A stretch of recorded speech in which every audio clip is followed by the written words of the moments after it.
I feel like I really got into paper in college, I guess.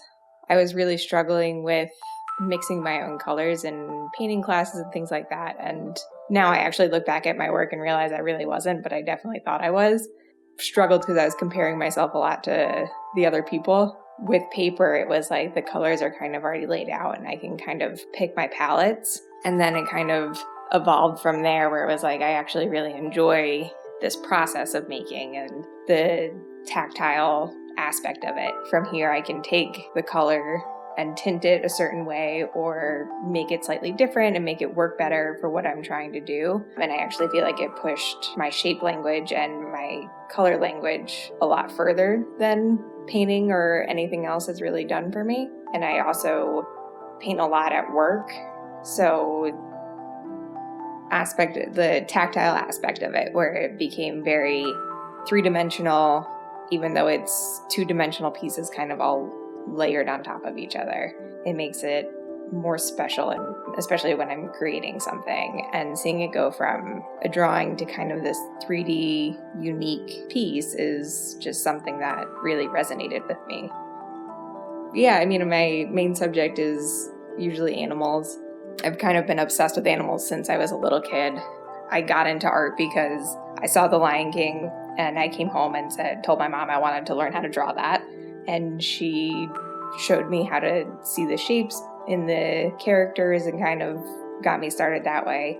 I was lucky because my mom is also an artist.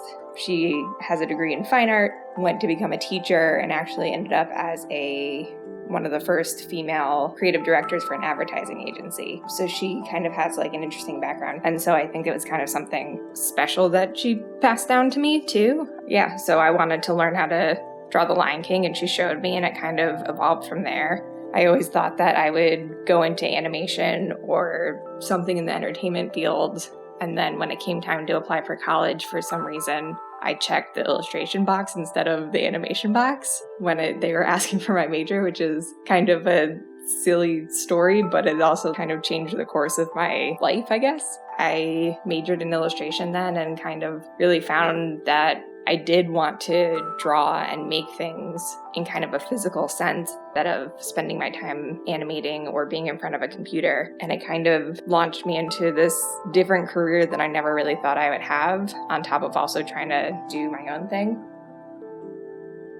I feel like my subject matter is usually animals because I have had this passion for nature and this passion for animals and understanding them better. And it kind of just translates into my art. At some point in my life, I had a panic that art wasn't what I wanted to do and maybe I should go study animal behaviors and move to Africa and live with lions. Which obviously I didn't do considering we're sitting in Philadelphia. So incorporating them into my artwork is kind of how I feel that other side of my interest and that other side of what I wanted to do. I feel like in order to make art and make it your career in your life, you have to have a lot of drive and ambition and constantly be working towards it, because I always compare it to something like math, where it's like math, you can figure out a formula and kind of master that and be done. But with art, it's always going to be a work in progress. It's going to be something that you're constantly working for, constantly trying to challenge yourself and get better and keep yourself interested in it, because I don't think it's fun when you get to stay in the same spot and the same skill level and not really try anything new. And I think that drive makes it really difficult to continue as well. You know, sometimes you're kind of hit with things in your life that will make you stop and not really want to keep going.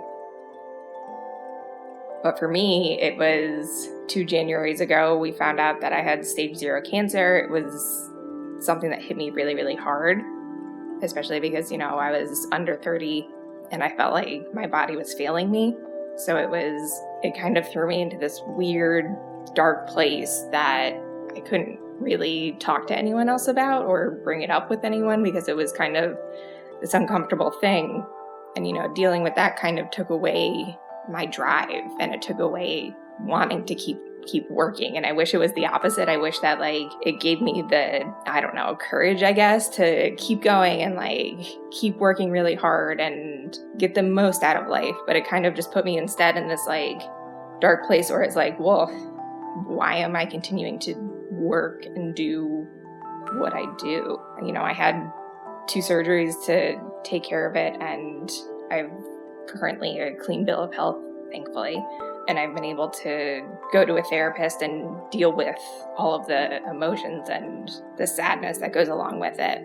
But being able to deal with it and kind of redirect myself and say, this is something that I'm passionate about. This is something I want to spend my life doing. But what does that look like? I spent the last 8 years working for a company, and it's a great place to work. I don't have any complaints, but it was just not what I wanted to do with my life anymore. It wasn't my artistic vision, it was someone else's, which is a fantastic way to make a living, but at the same time, I knew I wasn't happy doing it anymore. I kind of figured that I needed to get out on my own and see if I can really focus on making for myself and focus my artwork on essentially my vision. And it kind of took this long, really, really sad and depressing road to get me to that point. It sucked.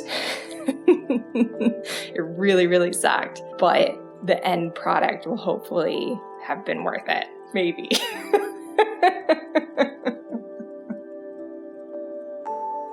Yeah, I feel like a lot of my subject matter is very cutesy and happy and very bright and colorful. For me, it's very much, I guess, a candy-coated world, I would call it, where I really like the idea of somewhere out there's this happy little place that my artwork exists that is cute and nothing bad happens and everyone is happy. It just feels like it's a nice way to take a break from reality for me too, as the creator, I guess. Kind of hope that comes across to anyone looking at it as well, where it's it just takes you out of the real world for a minute.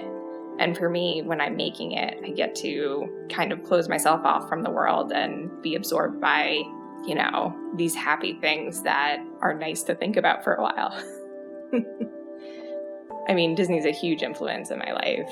Like I said, Lion King is the reason that I got into art to begin with. And, there's so many incredible artists working for them that it's hard not to be inspired by them, especially because they've kind of cornered the market on cute, happy things. So, yeah, Disney is definitely an influence in my world. My name is Caroline Boyk Purdue, and I make cute art, and I love animals.